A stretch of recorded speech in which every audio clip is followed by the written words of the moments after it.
हरियाणा के पहलवान मत कहिए, देश के पहलवान कहिए, अपने अल्फाज वापस लिया करिए। हरियाणा के नहीं है, देश के पहलवान है, देश के पहलवान है।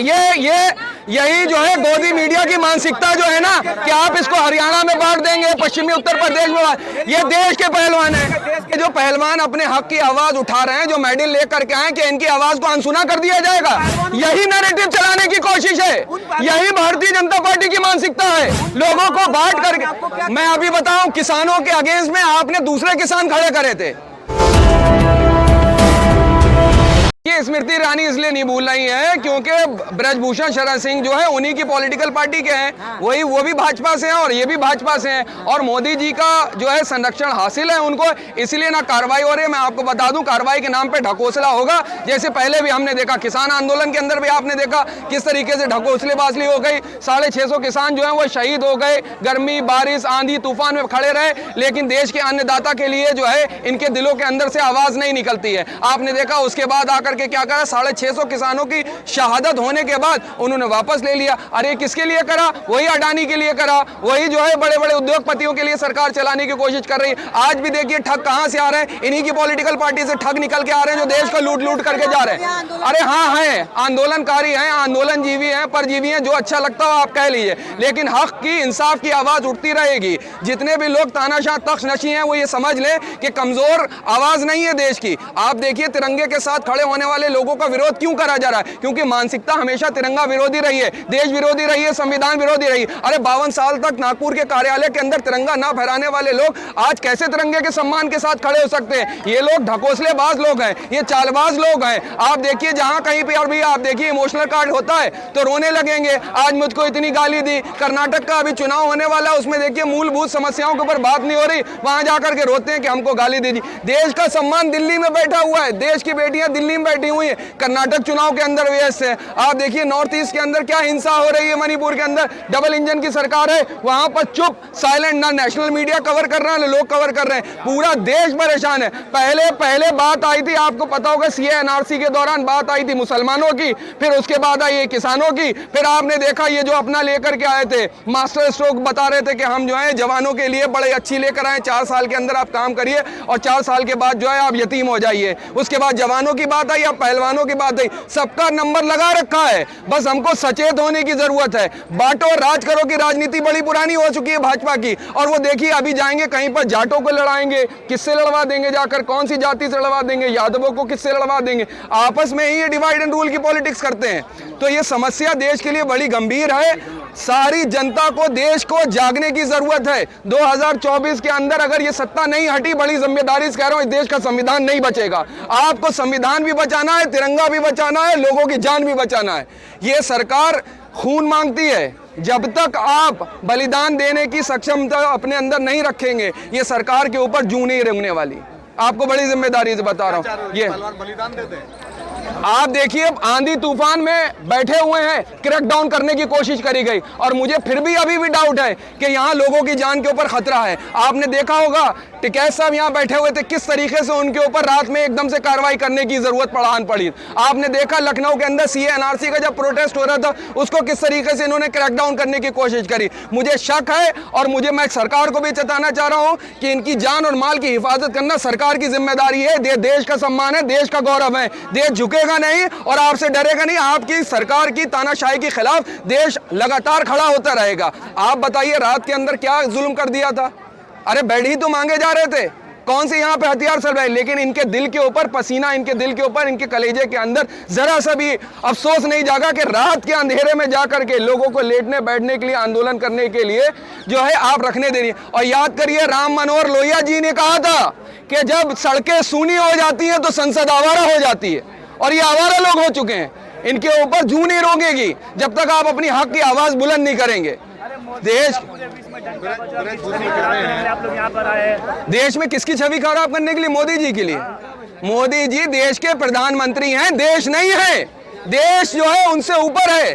देश में कितने प्रधानमंत्री आए, चले आए और चले जाएंगे, और उनसे पहले भी बहुत से बड़े बड़े प्रधानमंत्री थे, सबको जाना है। मोदी जी ताउम्र के लिए देश के प्रधानमंत्री नहीं बन करके आए हैं, ये देश की जनता ने उनको बनाया है, और ये देश की जनता ने बड़े बड़े तख्तनशी को उठा करके फेंक दिया है। यहाँ पर अकेले नहीं रहने वाले, ये दो गुजरात के लोग आए हैं देश को चूना लगाने के लिए। देश की जनता को बहुत सचेत होने की जरूरत है। जहां जाएंगे गोलमोल बातें करेंगे, लोगों की जेब काटेंगे, कभी जीएसटी के नाम पे काटेंगे, कभी नोटबंदी के नाम पे काटेंगे।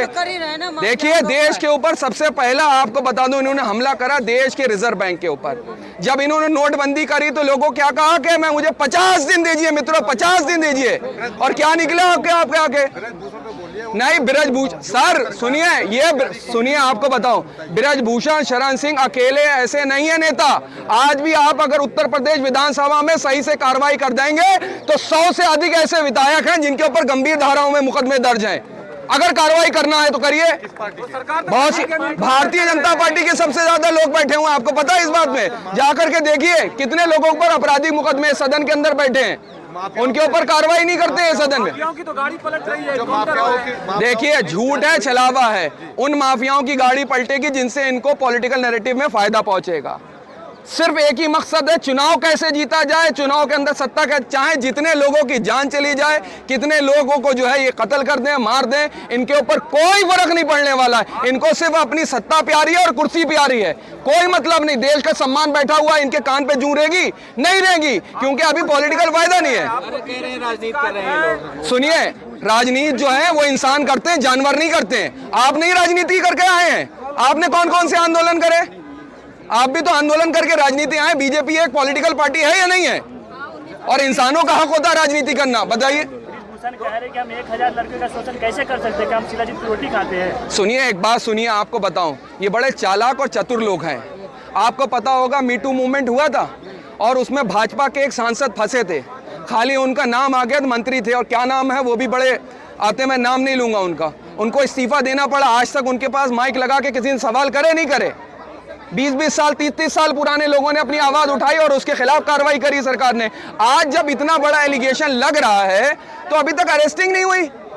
और उसके पास आप देखिए ना, ये लोग जी, कुछ पहलवानों का, हरियाणा के पहलवानों का वीडियो, इसको ना हरियाणा के पहलवान मत कहिए, देश के पहलवान कहिए, अपने अल्फाज वापस लिया करिए। मैं हरियाणा में, आप जो कहना, देश के पहलवान है, हरियाणा के नहीं है, देश के पहलवान है, देश के पहलवान है। यही जो है गोदी मीडिया की मानसिकता जो है ना कि आप इसको हरियाणा में बांट देंगे, पश्चिमी उत्तर प्रदेश में, ये देश के पहलवान है। देश के पहलवान जी, जो हरियाणा में रहते हैं, उनका वीडियो वायरल हुआ है। वो कह रहे हैं कि हमारा फ्यूचर खराब कर रहे हैं ये पहलवान जो धरने पर हैं, हमारा नेशनल होने दिया जाए और ये कोर्ट में। और ये जो पहलवान अपने हक की आवाज उठा रहे हैं, जो मेडल लेकर के आए, कि इनकी आवाज को अनसुना कर दिया जाएगा, यही नैरेटिव चलाने की कोशिश है। यही भारतीय जनता पार्टी की मानसिकता है, लोगों को बांट करके। मैं अभी बताऊं, किसानों के अगेंस्ट में आपने दूसरे किसान खड़े करे थे, याद है आपको? नहीं याद है? वो भी अपने आप को किसान कर रहे थे। किस तरीके से किसान आंदोलन को क्रैकडाउन करने की कोशिश करी गई। आप बताइए, किसानों को खालिस्तानी कहा गया, आतंकवादी कहा गया, कनाडा से लेकर पैसा खाने वाला कहा गया। ये किसानों के बारे में मानसिकता थी आपकी। देश को बलगलाइए मत। आप जो बात कहें वो हक की और सच की सवाल करिए। सुनिए, ब्रजभूषण शरण सिंह से पहले भी रेस्ट्री जो है फाउंडेशन के अध्यक्ष रह चुके, अभी इससे पहले तो नहीं रहे वो, और उनके बावजूद भी वो हटेंगे, उनके बावजूद आएगा तो करेक्ट वो सर कहा जा रहा है कि ये जाटों की लड़ाई। देखिए, फिर देखिए, आप देखिए क्या करेंगे। मैं इनकी पूरी चीजें अभी आपको बताता हूँ। ये किसान लड़ाई बताई जा रही है, नहीं, बिल्कुल नहीं है। ये देश के सम्मान और गौरव की लड़ाई है, ये राजपूतों की लड़ाई नहीं है। आप इसको जातिगत आंदोलन के अंदर खराब करने की कोशिश मत करिए। ये देश के सम्मान की बात है, ये तिरंगे के सम्मान की बात है। जो पूरे विश्व के अंदर जिन्होंने अपना नाम रोशन करा है, देश को ऊंचे स्तर तक पहुंचाया है, ले जाकर देश का गौरव बढ़ाई, उसके सम्मान की बात है। आप इसको हरियाणा वर्सेस यूपी मत बनाइए, ना इसको जात के अंदर बांटिए। देश का सारे सम्मान, देश के सादे लोग, सारी बिरादरी के लोग, चाहे हिंदू हो, मुसलमान हो, सिख हो, जाट हो, क्रिश्चियन हो, सारे लोग इन बेटियों के साथ खड़े हुए हैं। शाहीन बाग वाले एक्टिव हो गए सारे के सारे। तो शाहीन बाग वाले नहीं, देश के लोग एक्टिव हैं, उनकी अभी अकल नहीं खुल रही है, और 2024 में इनकी अकल ठिकाने आ जाएगी। कर्नाटक में ठिकाने आने वाली है, महाराष्ट्र में ठिकाने आने वाली। जैसे भी हो, बस इनको सत्ता चाहिए, चाहे कैसा भी हो। देखिए, मध्य प्रदेश की अभी बात कर रहे हैं, मध्य प्रदेश में इनको मैंडेट नहीं मिला, इन्होंने सरकार जो है अपनी बना ली गिरा करके। कर्नाटक के अंदर भी नहीं मिला, वहाँ पे आपने देखा। उसके बाद महाराष्ट्र के अंदर तो हर तरीके से इनको सरकार बनाना है। ये इस चीज को समझ ले। देश बहुत नाजुक दौर से गुजर रहा है। मैं सभी देशवासियों से अपील करना चाहता हूँ। कहाँ सुरक्षित हाथों में? देखिए ना, नॉर्थ ईस्ट जलने लगा। अभी सुकमा के अंदर क्या हुआ? देश सुरक्षित हाथों में। और अभी आपको पता है जम्मू एंड कश्मीर के अंदर क्या हुआ? हमारे कितने, चीन देखिए बॉर्डर के अंदर घुस आया हुआ। चीन के ऊपर तो माननीय मोदी जी खामोश है। चीन के ऊपर माननीय मोदी जी खामोश होते हैं, बोलते नहीं। एस जयशंकर साहब आकर के बयान देते हैं कि उनकी अर्थव्यवस्था बहुत बड़ी है, चीजें हम उनसे फाइट में नहीं कर सकते। मैं बार बार कहता हूं, बृजभूषण शरण सिंह अकेले इकलौते नहीं हैं। बृजभूषण शरण सिंह से ज्यादा लोग अभी भी बैठे हुए हैं, देश की संसद में भी बैठे हुए हैं, विधानसभाओं में बैठे हुए हैं। ऐसे लोगों को पहचानने की जरूरत है। देश तभी तरक्की उन्नति कर सकता है जब साफ छवि के लोग सदन में जा करके बैठे, पढ़े लिखे समाज के लोग, बगैर जाति धर्म जात देख करके लोग एक दूसरे को सपोर्ट करके अच्छे अच्छे लोगों को सदन के अंदर भेजेंगे, तभी देश सुरक्षित हाथों में होगा। अगर आप लेकिन सदस्यता रद्द कर दी गई, तो राहुल गांधी जी की भी तो सदस्यता रद्द कर दी गई। क्या उन्होंने जुल्म कर दिया था राहुल गांधी साहब ने? क्यों उनके पीछे पड़े हुए हैं? अभी मल्लिकार्जुन खड़गे को देखिए, उनकी फैमिली को देखिए, जान से मारने की धमकी देने वाले कौन से लोग हैं? बताएंगे मुझे आज उनके ऊपर क्या कार्रवाई करी गई है? अरे उनको दो चीजें बर्दाश्त नहीं होती कि दलित समाज का कांग्रेस के अंदर कैसे जो अध्यक्ष बच गया, वो बर्दाश्त नहीं है। एक महिला अध्यक्ष थी, उसके बारे में ये कहा करते थे कि जर्सी गाय है, उसके बाद विदेशी महिला है, तमाम चीजों के बारे में ये अल्फाज उठाते थे। स्मृति ईरानी को प्रियंका गांधी नमाज पढ़ते नजर आ रही है, लेकिन बेटियां देश की बेटी वो नजर नहीं आ रही। वो इसलिए नजर नहीं आ रही हैं क्योंकि आरएसएस के अंदर महिलाओं के सम्मान की बात सिखाई ही नहीं जाती है, और ना उस मानसिकता को वो समझ सकती हैं। अभी देखिए आप, बजरंग बली के ऊपर इन्होंने कितना कर दिया। बजरंग दल और बजरंग बली को कहाँ मिलाया है ला करके साहब? बजरंग दल अलग है, बजरंग बली अलग है। अली को बली से लड़वाएंगे और बली को अली से लड़वाएंगे। मैं देश को एक नारा दे देता हूँ, जय बजरंग अली। तोड़ दे नफरत की नली, चला दे मोहब्बत की गली। देखिएगा 2024 में चलेगी मोहब्बत की गली।